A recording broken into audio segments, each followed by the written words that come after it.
Room in the back, I'll meeting of July 9th, 2025 to order. Assistant Superintendent Indorf, would you call the roll? Michelle? Here. I'm here. Lisa? I'm here. Marie? Here. Randy? Here. Marty? Here. John? Here. Megan? Here.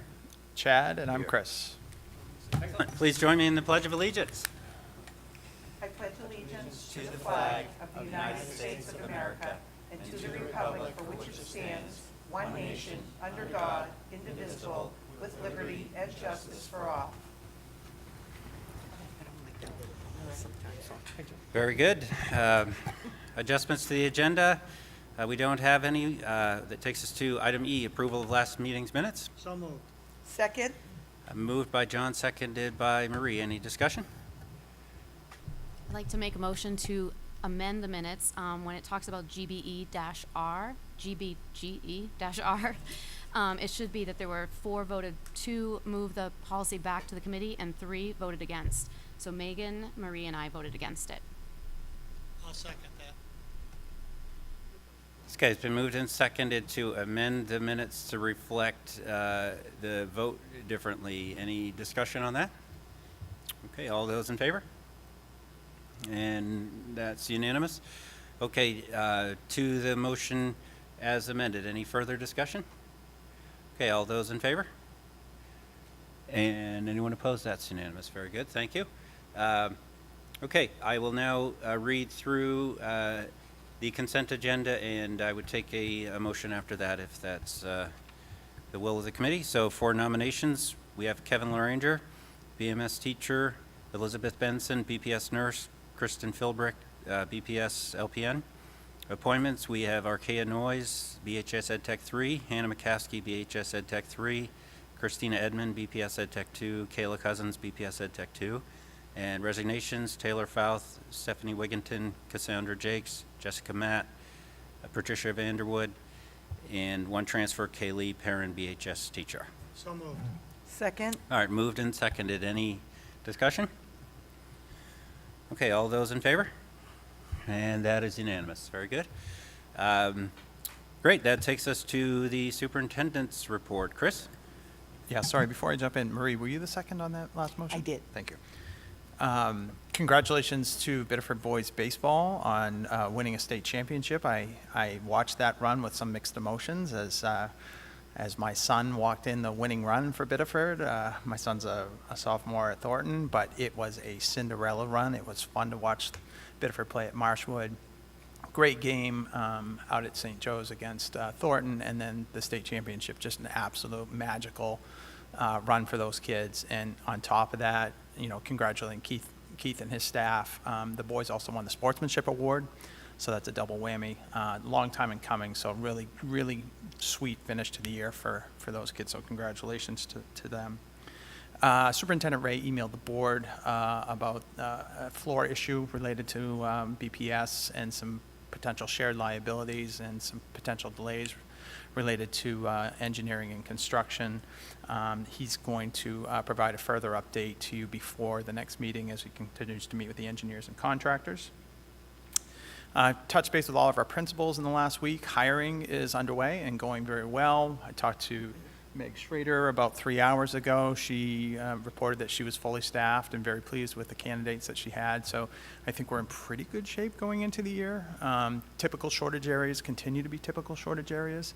Educational technicians, special educators, and we may need to readdress the issue of English language teachers, depending on how our numbers come in, more about which in a few minutes.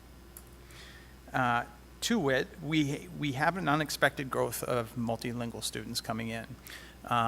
As you, I think, are probably aware, that Comfort Inn and Saco at one point was housing upwards of 100 asylum and asylum-seeking families. The contract between Catholic Charities and the state of Maine is drawing to an end. I believe it's September 31st is the official last day. My understanding is they're down to about 7 or 8 families left in that hotel, and a lot of those families have relocated to Biddeford. Our Welcome Center was shuttered between the end of the year and the 4th of July holiday. It reopened on Monday the 7th, and we've already registered 13 new families, all of whom are multilingual teachers. So we know what our data was last year. I project out every year how we're going to be with multilingual teachers, and every year I'm wrong because it's such a highly variable and itinerant population.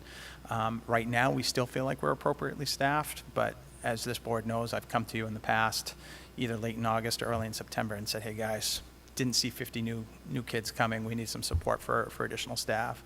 A reminder that while it's a hit on the budget, it is fully subsidized in arrears. So every limited English proficient student that we receive, we also receive an additional $4,500 in subsidy. So when we come back to you and ask for a full-time teacher, we're usually looking at that subsidy covering the salary of that teacher, but it's a lagging indicator. We receive those subsidies in arrears. Summer soccer's underway. Talked to Dennis Walton. He said that there are over 65 kids participating, which is awesome, and that's setting us up for a nice fall season where he's anticipating 3 full teams this summer. The board's received a report on athletics participation in October for the last several years, and I've asked Den to make sure to be prepared to give that to you as well on participation numbers. And Jeremy's in Washington, D.C. right now. He's met with our congressional delegation. He was sending all kinds of pictures from Senator Collins' office today, very excited, representing the Maine Superintendent's Association. They're really lobbying heavily right now for our title funds. We received our Title I allocation, but that's it. We usually get those allocations in March, sometimes April. The latest we ever got them is May. But we still don't know what our Title II, III, IV, or V allocation would be. As a way of quick reminder, Title II is for classroom size reduction, so that helps us pay for some staff members. It also covers the lion's share of our professional development budget. Title III supports our multilingual learners and some of our summer programming. And then 4 and 5 are complicated subsidies that we exercise an option called reaping, where we reassign them to our Titles I, II, and III rather than use them for their designated purpose, which is like technology infrastructure and some other pieces. So we are hoping to advocate for those funds, to have them come through, and to have the CBO release those numbers to us. I think you'll see further down in the packet that Jeremy included a memo from, I think it was AASA, about the CBO and trying to get the federal government to release those funds, as schools are looking at starting in 7 weeks. Also, I have received some good news by email yesterday that I wanted to share with folks. We were not anticipating receiving our Catholic Charities grant again this year, given the executive order that was issued on the 31st.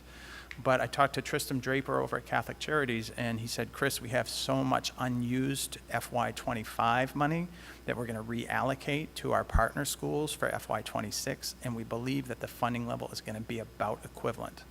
So by way of quick refresher, that's $166,000 that underwrites transportation for homeless students, cultural brokering, funds our Welcome Center, and runs a host of summer programming for kids. That would be huge. We were thinking that we were going to need to significantly scale back or just shutter all of those programs. If that money is able to come through, that would be tremendous.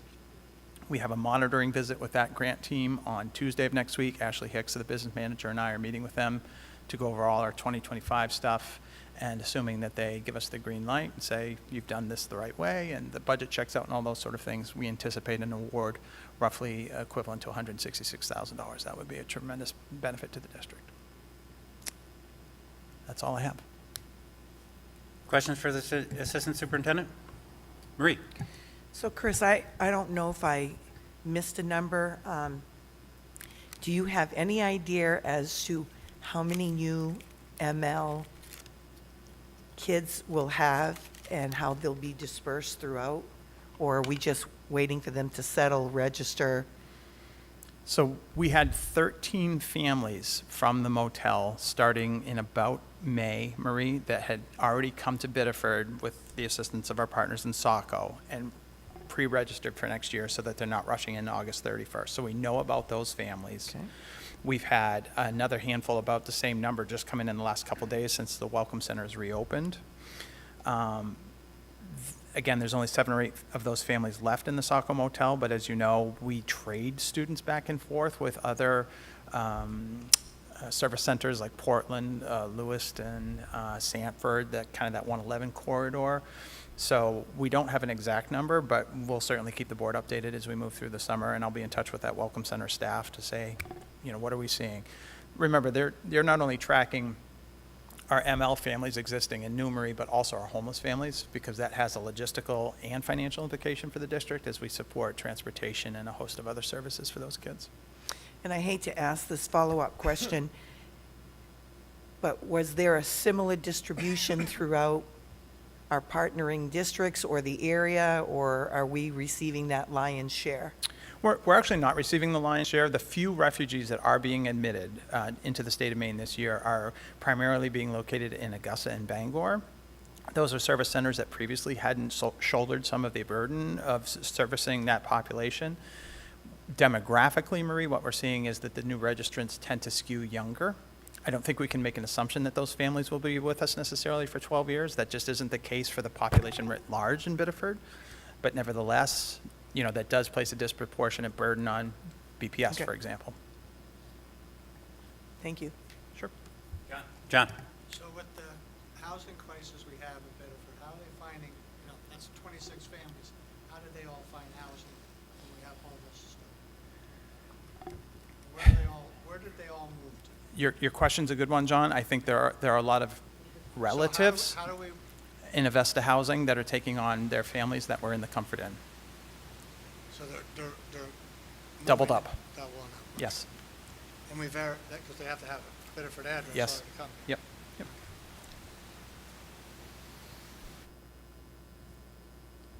Chad? Question? Okay. Anything further on the superintendent's report? Thanks for all of that. Thanks. What was it about fall soccer registration again? Let me look at the number, Marty. Make sure I get it right. Do you remember, Where it's Chad? open now, it is a bunch of I just read it. it's okay.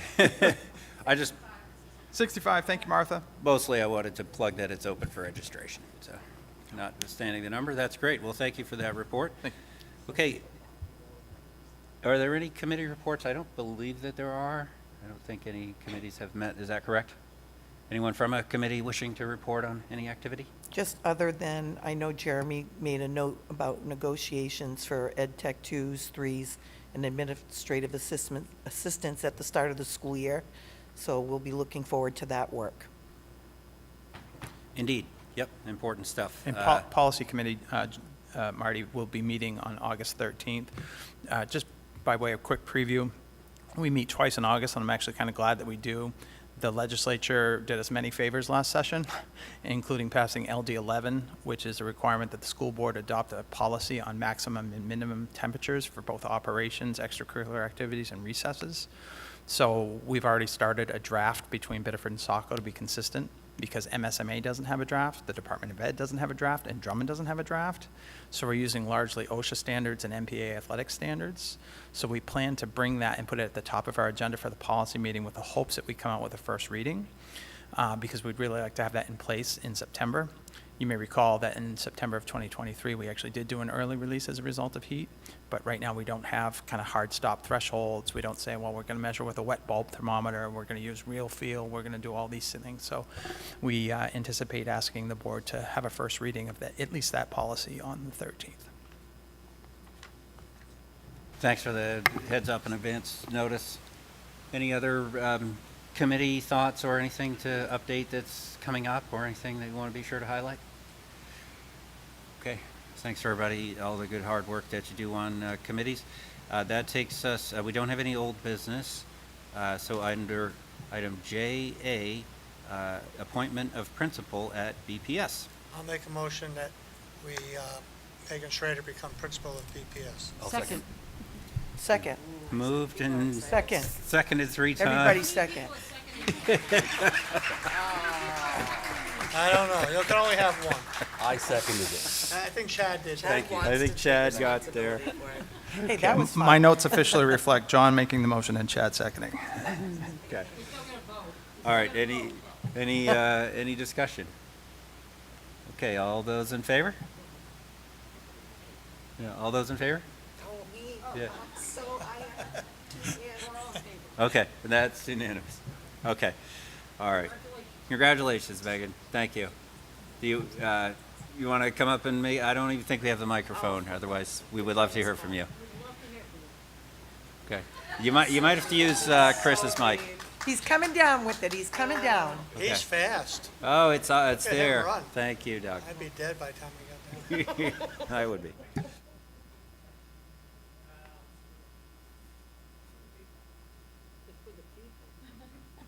Thank you to this committee. It's incredibly touching to have staff here. Felt very surprised and fortunate to come into the interim position. I feel very proud of the work that the staff has done during my time. As you know, I've been in Biddeford for the entirety of my educational career. Did not anticipate this pathway, but couldn't be more excited about the impact that we can continue to make for kids. I feel very invested in this community, very supported by the board. The team of administrators that I've worked with have been always supportive in every capacity that I've been in the district. So just thank you, and I'm excited to continue on. These guys deserve it. Thank you, Megan. Much appreciated. In case I didn't go out over the airwaves, Megan made remarks about thanks to the staff and this career path and good things coming ahead. So it's much appreciated. That takes us to another appointment, Assistant Director at Biddeford Regional Center of Technology. I'll make a motion that we appoint Michael Bailey, Assistant Director of Biddeford Regional Vocational Center. Second. Not too many seconds. Moved and seconded out to the public, or any discussion on this one? Okay, all those in favor? And that's unanimous. Great. Yeah,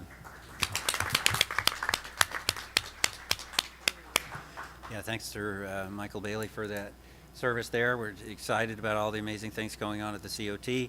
A very quick aside is that the council just approved large construction projects on either side of the parking garage, and the lead contractor, Hebert Construction, already reached out wishing to bring in students from the COT. So that's a wonderful thing. Love it when things in Biddeford come full circle like that. Title funding memo, is that one for you to go over, Chris? Yeah, I'll just present on Mandy's behalf. This is just a reiteration of what I had previously said, that OMB hasn't released these funds yet. We provide you with an annual accounting of our allocations. All that we have so far is Title I at 904,604, and Title IV, which we will probably reap back, which means basically transfer back to Title II, and that amount is 94,697. What we're hearing in the field right now is that districts across the country may not hear until September, which makes it extraordinarily challenging when you're using some of these funds to support and hire for positions. Jeremy will come back to you with some recommendations in the August meeting if we still don't have updated allocations for how we proceed with employment questions. I think 93% of our Title I funds are used to pay staff.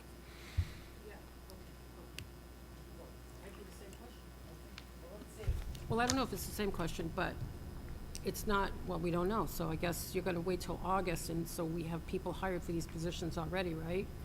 So they were in the budget with, I think we put in basic flat funding. We've only ever lost federal funds once or twice, and it's usually been by 2 to 3%. Yeah. And so, yes, those positions do exist in the budget. We They do gave exist. Are there people that reasonable exist? assurance letters and all the things. Oh, Yep. so people exist. Yep. And so if it got a worst-case scenario, it's kind of late to say something to someone in August or September. Right. That's all you got to say. Well, the You know what we could do? We could wait for Jeremy. So we know what we have for Title I, Lisa, so those positions are secure. Right. Title II, please don't quote me on this, and I'm sorry, it's been a few years. I'm but going to quote it. I'm it's- going to write it down. It's usually 2 to 3 positions for Right, class yeah. size reduction. Yeah. And then the balance of that is PD. Title III is almost exclusively professional development and our summer programming for our ML learners. So there's no staff really implicated Right. outside of the summer piece, which is, additional stipends above and beyond, teacher contracts during the year. Right. So we're talking about 2 to 3 positions in 2 Title to II. 3. Okay, thank you. Megan? Go ahead.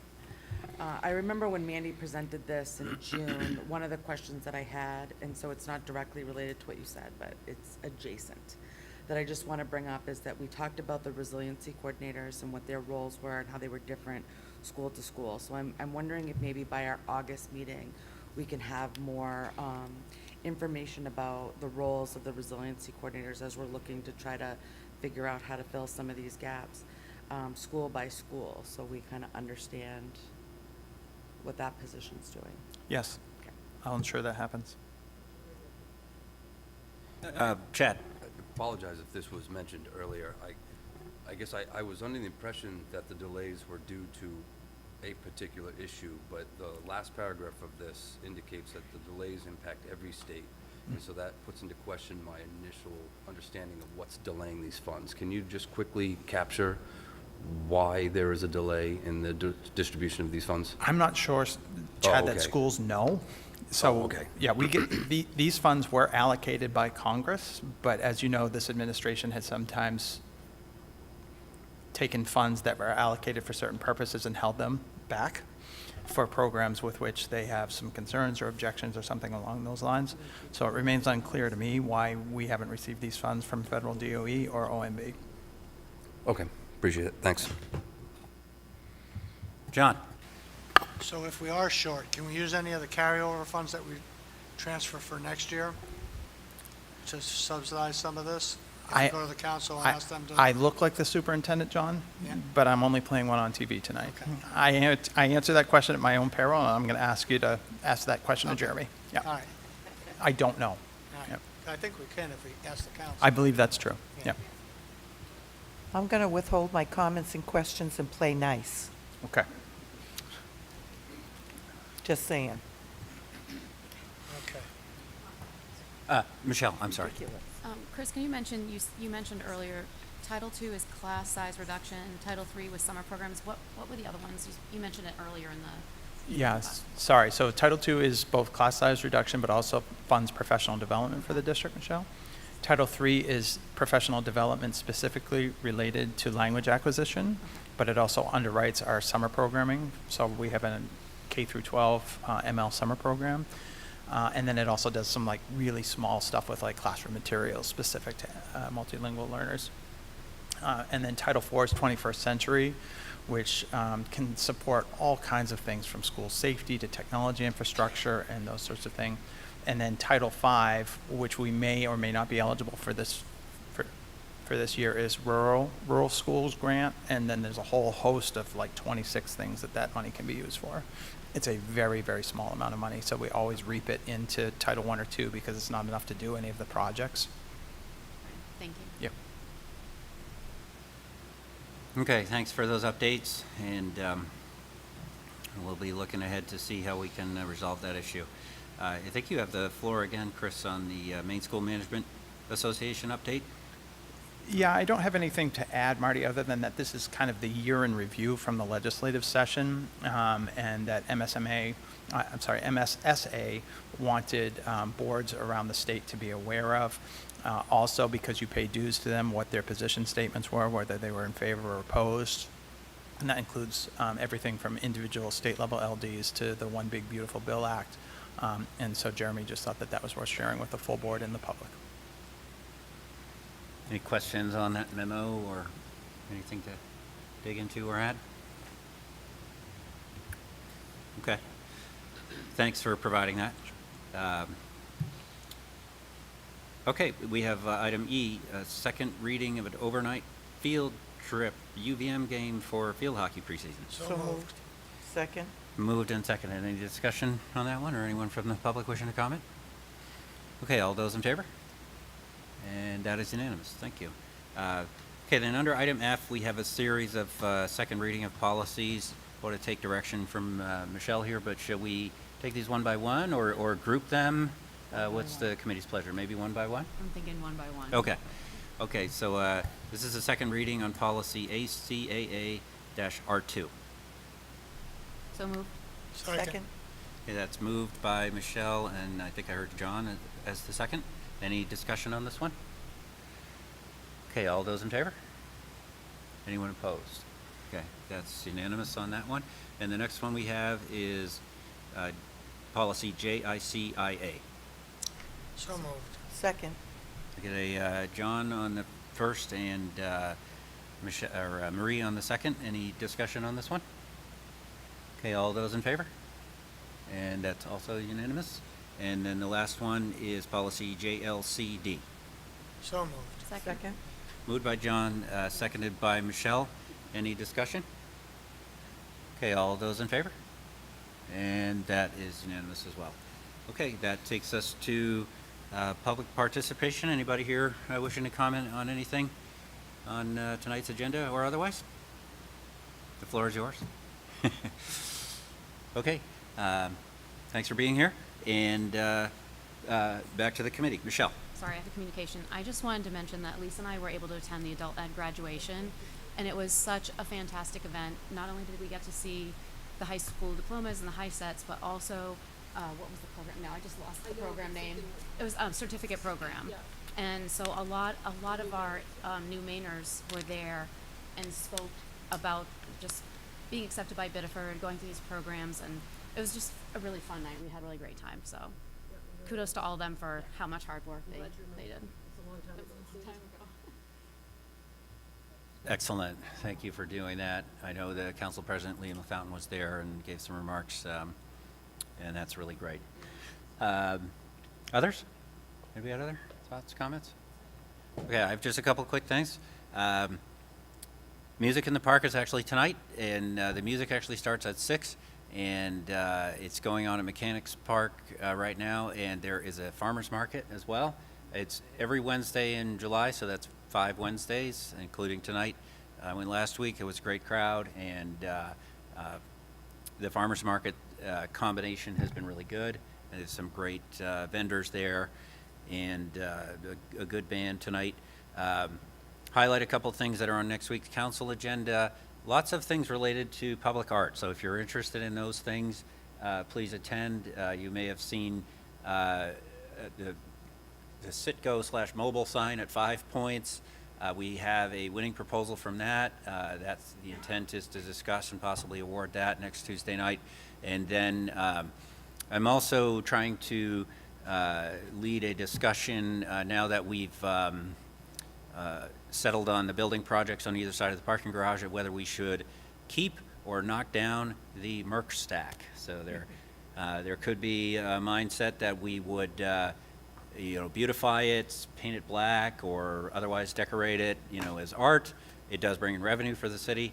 Or if we are going to knock it down, now is the time. So we'll be looking for public input on that one. And that's one thing on the agenda. And then the other thing, John, that's on the agenda you'll appreciate is we are looking at upcoming bond issues, especially the council will be digging into whether to issue a bond, or propose to the voters a bond for combined sewer overflow work, which continues, and then anything else that people would like to see, such as recreational efforts or anything like that, that might be funded through the bond process, any kind of longer-lived asset. So if there's anything like that you'd like to advocate for, next week's council meeting would be a good one to attend. And the last thing is a quick traffic update. The light is. We could all give the traffic update. It's bad. No. Please support your downtown businesses. We are 21 days from opening the Elm Street North under the railroad bridge permanently. I'm seeing thumbs up out there. And the team has been doing great work, and they're working super hard to get that done. They've had to dig down 18 feet and put in 3 great big stormwater pipes, and it's, knock on wood, it's been going well, and they're feeling good about that date of August 1st to have that open. Obviously, that gives us some relief from when the train in Saco stops on the tracks or at the station. That really jams up. I think we're all becoming experts in the Downeaster schedule because that's it comes at 10:55 a.m. and then it comes at 3 times between 2 and 3 p.m. and that's when it really kind of binds things up. But 21 days to go on the traffic front, and then we'll be coming out of it. So if there's nothing further, I got one question. please. So you said that your bond stuff, is the 24 audit done yet for the city and school? I can give a quick audit update. No, the 2024 audit is not complete. We have we've hired an auditor, and the work is underway, and it's projected to be completed in November. Okay. 'Cause I know we can't go out for the bond funds for the school until that's done, right? Because we're just using bond anticipation for now. We would be catching up quickly, and you are correct. Okay. Yep, so that's for sure a consideration, without question. I'll make a motion to adjourn. Moved and seconded to adjourn. All those in favor? And that is unanimous. All right, see you in